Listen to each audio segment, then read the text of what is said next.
Bienvenue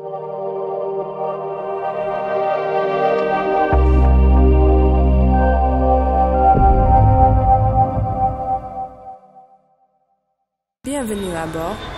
Les passagers de RM Show sont priés de monter à bord.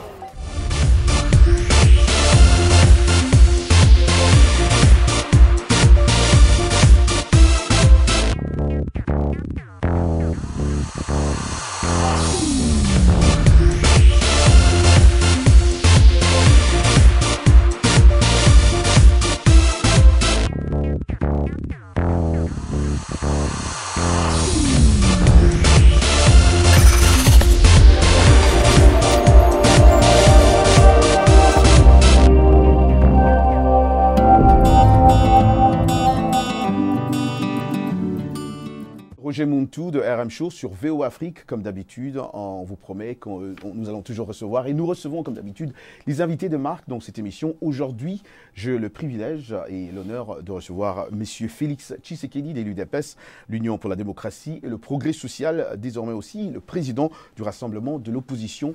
Monsieur Félix Tshisekedi, merci d'être là aujourd'hui. Bonsoir. Bonsoir, Roger Muntu. Je devais aussi profiter de ce moment, je dois le dire, Félix, pour vous présenter mes condoléances pour monsieur Etienne Tshisekedi, qui j'ai le privilège et l'honneur d'interviewer plusieurs fois ici à Washington. Merci. Et vous voir en face et vous présenter les condoléances, je devais le faire. Merci beaucoup, Roger Muntu. Merci. Alors, commençons d'abord par la raison de votre visite ici aux États-Unis.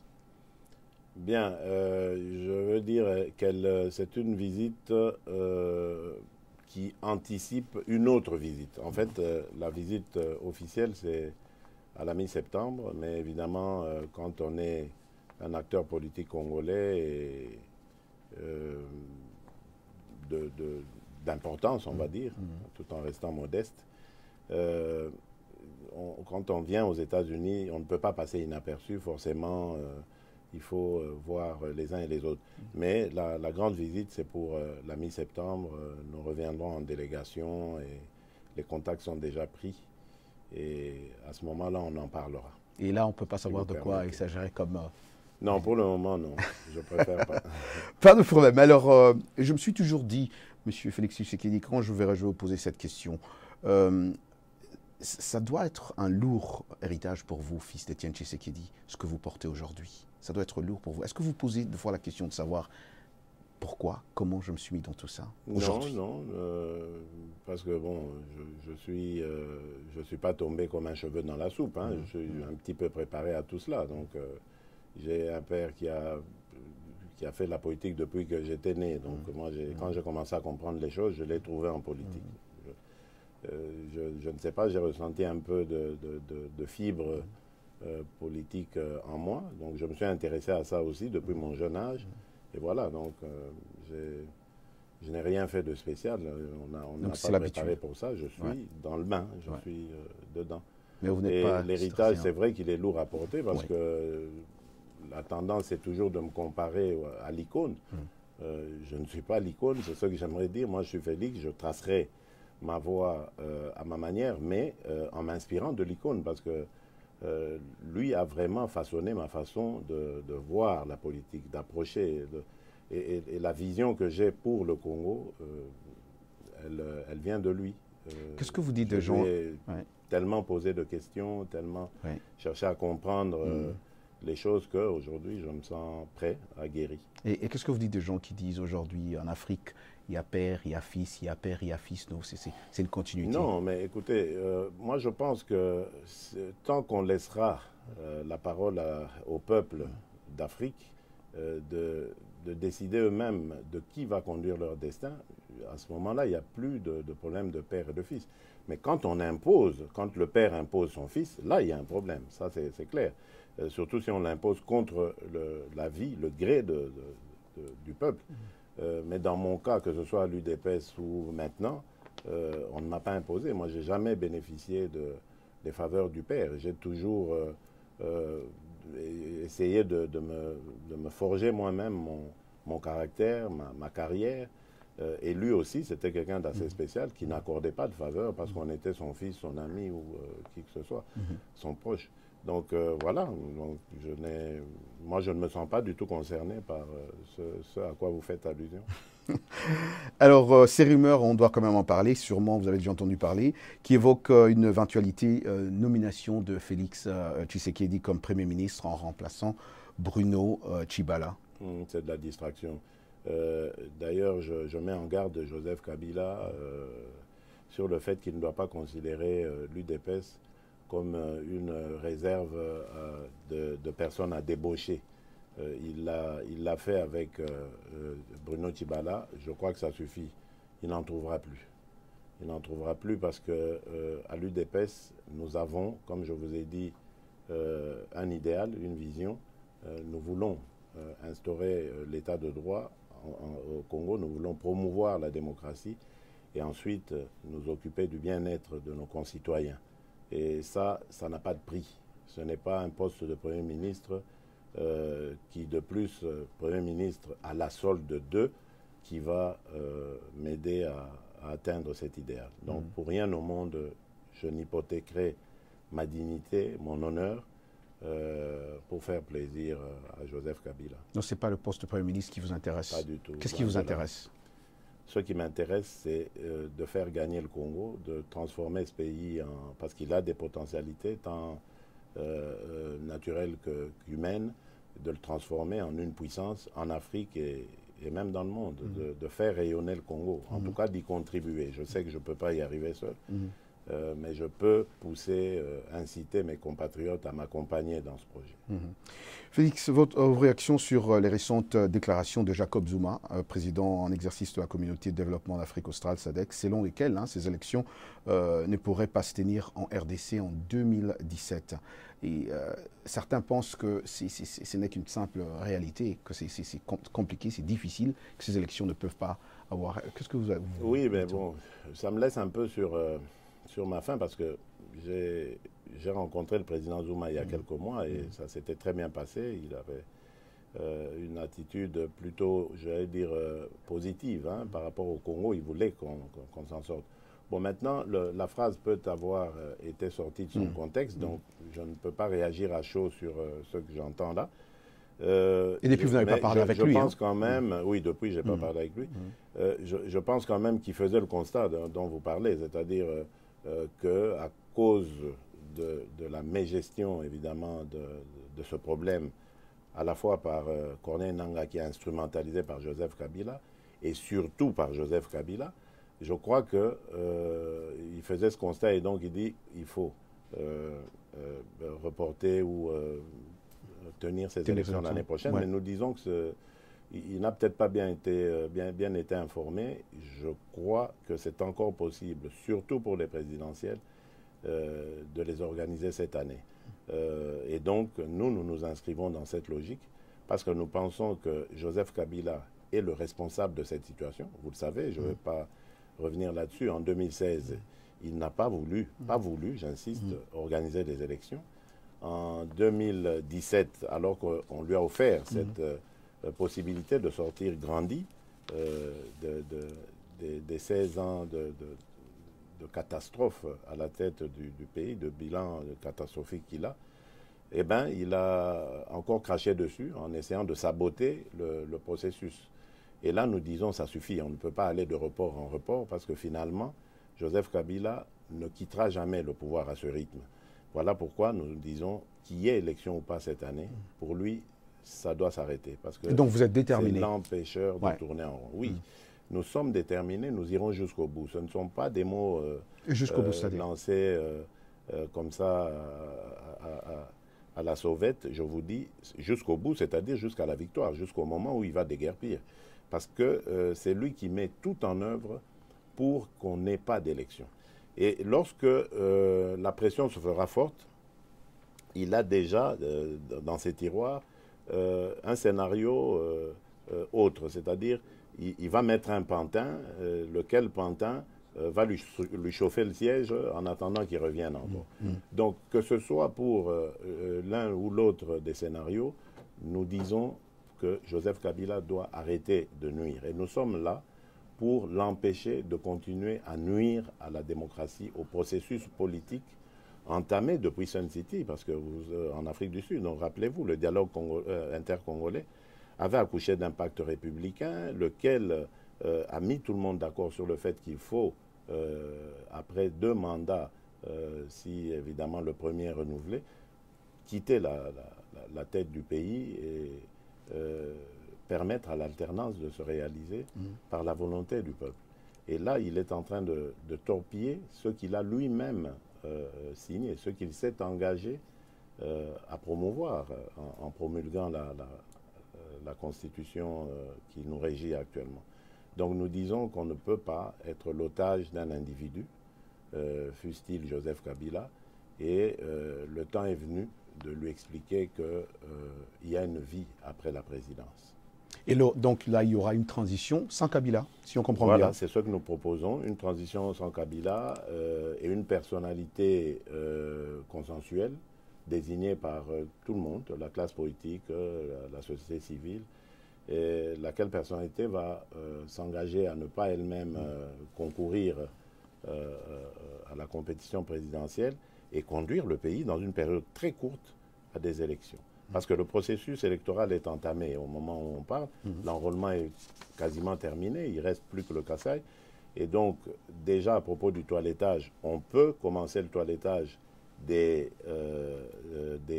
zones qui ont déjà été enrôlées, des populations qui ont été enrôlées, en attendant de finir le Kasaï.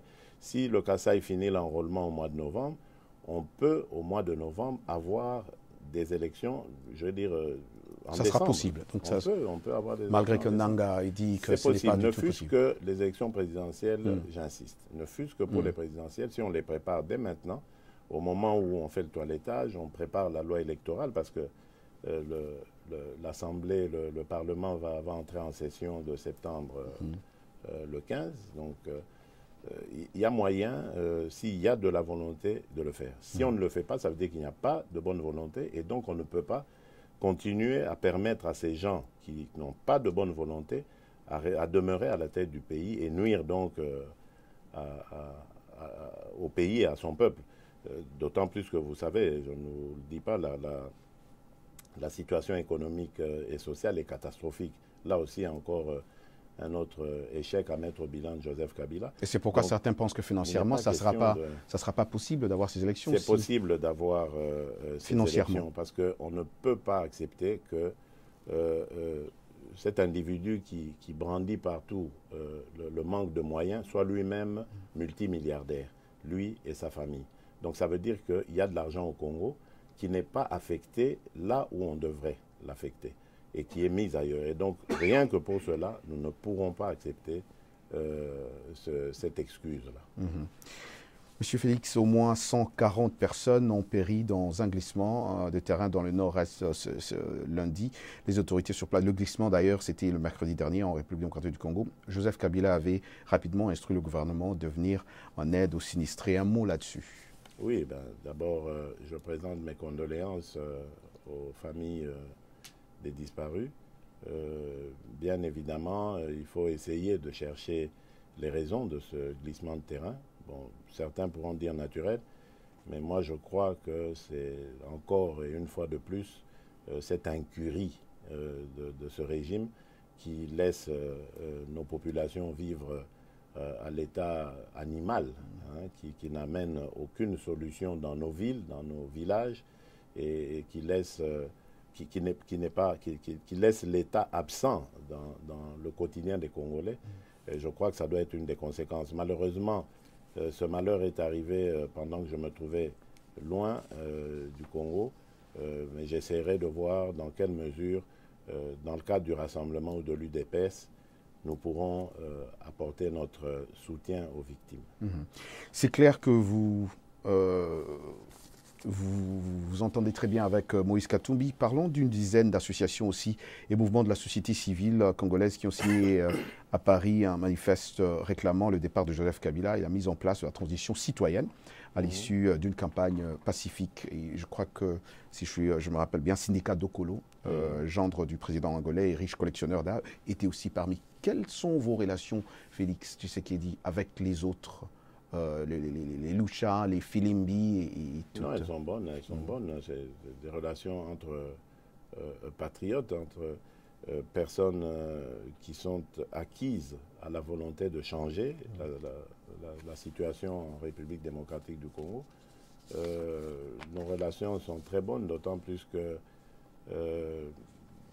le frère syndicat de Kolo, lorsqu'il a fait ce qu'il a fait, avait parlé de cela, avait discuté de cela en son temps, et nous étions plus ou moins au courant de cette initiative que nous avions encouragée. Je dis nous parce que nous avions eu une réunion à l'époque, c'était début juillet, à Londres avec Moïse Katumbi et syndicat. Et donc nous avions encouragé cette initiative et nous sommes heureux de voir qu'aujourd'hui elle a pris forme et qu'elle est devenue réalité. Elle s'inscrit exactement dans le même sens que notre feuille de route sortie au conclave de la fin du mois de juillet. Donc forcément, nous ne pouvons qu'accorder nos violons, d'autant plus que c'est pour la bonne cause. C'est pour libérer le Congo de cette dictature qui veut s'imposer à nous et de l'installer sur les bons rails qui vont le mener à son développement. Certains lui prétendent, Sindiki Dokolo, lui prête des ambitions politiques, mais lui-même aussi il dit dans les réseaux sociaux, mon engagement ne vise pas un projet politique. Qu'en pensez-vous, comme vous le connaissez mieux que moi, je ne cherche jamais à me mêler de la vie privée des gens. Le syndicat Dokolo fait ce qu'il veut de sa vie. S'il se sent aujourd'hui à même d'embrasser la carrière politique, pourquoi pas? Pourquoi est-ce qu'elle doit être réservée à une catégorie des gens et pas à d'autres? Non, il a parfaitement le droit. D'ailleurs, je crois qu'il est bien paré pour ce faire. J'apprends à le connaître. En tout cas, c'est quelqu'un qui est brillant, qui a de la volonté. Et je crois qu'il a parfaitement sa place en politique, pourquoi pas. Et donc, l'UDPS et vous-même, vous êtes prêts à travailler avec tout le monde dans une transition sans Kabila? Absolument. Nous sommes prêts à travailler avec tout le monde, y compris même les partisans de M. Kabila, mais à condition que celui-ci passe la main et qu'il permette au pays d'avancer. L'essentiel pour nous doit demeurer l'intérêt supérieur de la nation. C'est ça qui nous guide. Ce n'est pas des petits intérêts partisans, des petits avantages particuliers, non. Nous voulons le bien-être de notre pays, de notre peuple. C'est pour ça que nous nous battons. Bienvenue à bord. Les passagers de RM Show sont priés de monter à bord. Hey, Tolanda Kayango. RM Show, Tikanayo. Hey, la Guinée-Callo. Salut les amis, ici Roger Moutou de VOA Afrique, chaque soir à 20h, temps universel. Pourquoi? Venez voir avec moi. Roger Moutou la icône. Gagne Ramel. Au programme de la bonne musique. Des sujets débats socioculturels. L'interaction avec nos auditeurs en Afrique et partout dans le monde. RM Show, c'est notre communauté. RM Show, c'est chaque soir à 20h, temps universel sur VOA Afrique. Peace Africa!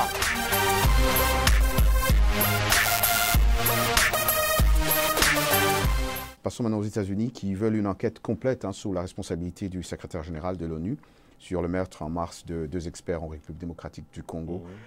Et récemment, Nikki Haley, qui est l'ambassadrice américaine à l'ONU, dit « Nous continuons d'avoir besoin d'une enquête complète sous l'autorité du secrétaire général sur les événements liés à leur mort et une mise aux responsabilités des auteurs. » Pensez-vous ici, M. Félix Tshisekedi, que la RDC devait accepter une enquête pareille, une enquête indépendante où eux-mêmes ne sont pas, parce que le gouvernement demande à ce qu'ils soient inclus dans cette enquête. Moi, je pensais qu'il l'avait déjà fait depuis tout ce temps. Parce que normalement, pour des gens qui se disent épris de paix et de justice, leur souci devrait être de faire la lumière sur ces gens qui n'étaient venus que s'enquérir d'une situation qui était tout à fait anormale. Il y avait des gens qui étaient massacrés et on voulait, ces enquêteurs de l'ONU étaient venus savoir ce qui se passait et ils ont perdu la vie pour ça. Au nom, ne fût-ce que de leur famille, de ce malheur qui leur est arrivé, au nom de ce drame, il faut absolument faire la lumière. Je ne comprends pas pourquoi au niveau du gouvernement Kabila, je ne comprends pas pourquoi est-ce qu'on fait autant d'obstructions à cela. Ça voudrait dire alors qu'on a des choses à cacher. Et ça, nous disons, il faut alors dans ce cas faire la lumière et établir les responsabilités pour que des sanctions s'en suivent. Ça, il n'y a rien à faire. Personne ne doit se dérober à la justice internationale, surtout après avoir commis un tel crime odieux. Voilà. En tant que président du Rassemblement et aussi membre influent, je dois dire, de l'UDPS, qu'attendez-vous des États-Unis d'Amérique ou du gouvernement américain? Mais sa contribution dans les efforts que nous faisons. Les États-Unis sont l'une des plus grandes démocraties du monde. Donc, ils doivent se sentir solidaires de tous ceux qui se battent, et surtout en Afrique, où on a un sérieux problème de culture démocratique, pour tous ceux qui se battent pour la démocratie. C'est ce que nous attendons d'eux. Évidemment, nous ne sommes pas ici pour rêver d'avoir une manne qui tombe du ciel, certes, mais nous connaissons l'influence des États-Unis, nous connaissons son attachement aux principes démocratiques, et donc nous venons lui demander son soutien à cela. Parce que ce que nous faisons au Congo, c'est d'essayer de ressembler à ces nations qui, aujourd'hui, font le bonheur de leur peuple parce qu'ils ont été sur la voie de la démocratie, la voie de l'état de droit. Et donc, nous pensons que c'est ça la solution pour sortir le Congo de ces malheurs que nous traînons maintenant depuis les années de l'indépendance. Félix, j'ai aussi une émission RM Show ici sur VO Afrique, une très grande émission phare où on parle de tout et de rien, des sujets socioculturels et la musique aussi. Mais un sujet qu'on débat aussi chaque semaine, c'est des sujets socioculturels. Le sujet qu'on débat cette semaine, c'est les conséquences de la hausse du dollar dans les pays africains. Pensez-vous que cette hausse, et on a eu beaucoup d'appels cette semaine venant de la RDC, les gens qui se plaignent que le taux du dollar est en train de... Voilà. Ouais. Qu'est-ce que vous pensez de ça d'abord, votre point de vue? Mais je crois que c'est la résultante d'une mauvaise gouvernance d'une part, et d'autre part, c'est aussi cette conséquence de l'attachement au dollar. Je pense que les économies africaines devraient essayer de créer les conditions pour se suffire, se prendre en charge. Et cela est possible en organisant une production locale, en essayant d'organiser l'économie à l'intérieur même de leur pays et de ne pas toujours dépendre de l'extérieur. Toujours dans cette émission, on a débattu il y a quelques semaines un grand débat entre les musiciens et les combattants résistants en Europe avec l'interdiction des chanteurs ou musiciens congolais à Paris, en Belgique. Et il y a eu empêchement ou interdiction au jeune héritier Watanabe de chanter ou d'avoir son concert. Plusieurs personnes m'ont demandé, Roger, si vous avez la chance d'avoir Félix lui poser cette question. Pourquoi ils n'ont pas intervenu, ils ne sont pas intervenus pour demander aux combattants à ce que Héritier Watanabe puisse avoir son concert, parce que Héritier s'est présenté au deuil du feu par Étienne Tshisekedi. Mais parce que, tout simplement, les combattants sont des hommes et des femmes libres qui ne dépendent pas de nous. Donc, si nous le faisons, est-ce qu'ils nous écouteront? Ça, c'est une chose. La seconde, je dirais que ce problème, pour qu'il prenne fin, je pense qu'il faudrait aussi que nos musiciens montrent plus d'attachement. C'est peut-être ça qui se passe. Les combattants ont sûrement l'impression que nos musiciens sont détachés des réalités de notre pays. Le pays est frappé par la pauvreté, par la dictature. Il y a plein de fléaux qui frappent ce pays et on ne les sent pas dans ce combat pour libérer le pays. Donc ils devraient prendre leur courage, faire comme sous d'autres cieux. On a vu, même en Afrique, des musiciens militants qui ont plaidé, qui ont chanté contre l'injustice, contre la dictature, pour la liberté. Peut-être qu'ils devraient faire ça, et je crois que les combattantes et les combattants, étant des êtres humains, vont percevoir cela. Je ne prends pas position ici, je suis tout simplement en train d'expliquer ce phénomène. Bon, de la même manière, les combattants de la diaspora devraient comprendre que notre objectif doit être principalement le pouvoir de Kinshasa. Joseph Kabila essentiellement. C'est lui qui est la cause de tous ces malheurs. Et même de ces musiciens qui ont peur de l'affronter en chantant sur des thèmes qui le dérangeraient. Donc, concentrons-nous plus sur ça que d'autres. C'est vrai, les musiciens peuvent être cette occasion de se défouler, mais je crois qu'on perd de l'énergie pour rien à se concentrer sur ça. Nous devons rester focalisés sur Joseph Kabila, c'est lui la cause de nos malheurs. Avons-nous une date pour le retour du corps du feu? Malheureusement, non. Malheureusement, non. Le gouvernement nous tourne en bourrique. Manifestement, ils ont très peur du retour de ce corps parce qu'il va susciter un rassemblement monstre, évidemment. Tout le monde voudra rendre hommage à l'icône de la démocratie au Congo. Mais nous avons passé des messages pour leur dire que nous ne croyons pas qu'il y aura des débordements parce que le souci sera de le mettre en terre et de lui rendre hommage. Mais il y a comme un acharnement. Je crois qu'il y a une haine. Ça commence à devenir comme de la haine. Puisqu'on le haïssait, ben on croit pouvoir le punir en faisant ça. Mais nous disons, Étienne Tshisekedi, mort ou vivant, reste le même. Ça ne changera pas. Les Congolais l'aimeront toujours, le porteront toujours à cœur. Les Congolais comme les gens d'ailleurs dans le monde. Et nous n'allons pas nous fatiguer pour ramener son corps. C'est pour ça que nous refusons de l'enterrer en Belgique.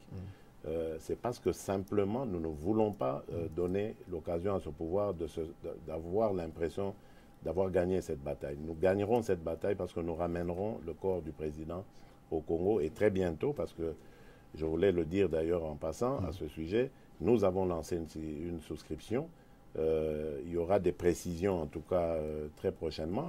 Tout est là, les dépliants, malheureusement je n'en ai pas ici, mais nous allons le moment venu donner la très très bonne information, les comptes, comment apporter sa cotisation même à partir de l'extérieur. Donc ça se fera, il n'y a pas de problème, sans ce pouvoir qui ne veut pas manifestement nous aider à enterrer notre patriarche, mais nous le ferons. Félix Tshisekedi, merci infiniment pour votre temps. Roger Muntu, merci, c'est un plaisir. Vous êtes une fierté pour le Congo, merci. Continuez comme ça. C'est un honneur de l'entendre. Merci beaucoup. Merci. Voilà les amis, c'est déjà la fin de cette émission. On vous dit merci de rester toujours à l'écoute de nos émissions. C'était notre invité aujourd'hui, Félix Tshisekedi. Encore une fois, en anglais, comme on dit d'habitude, so long.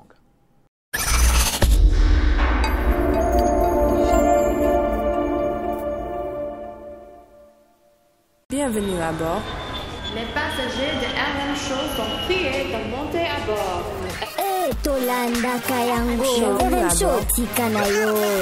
la Guinée-Callo. Salut les amis, ici Roger Muntu de VOA Afrique, chaque soir à 20h, temps universel. Pourquoi?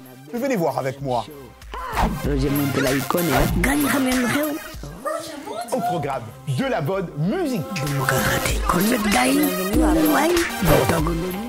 Des sujets débats socioculturels. L'interaction avec nos auditeurs en Afrique et partout dans le monde. Let's go!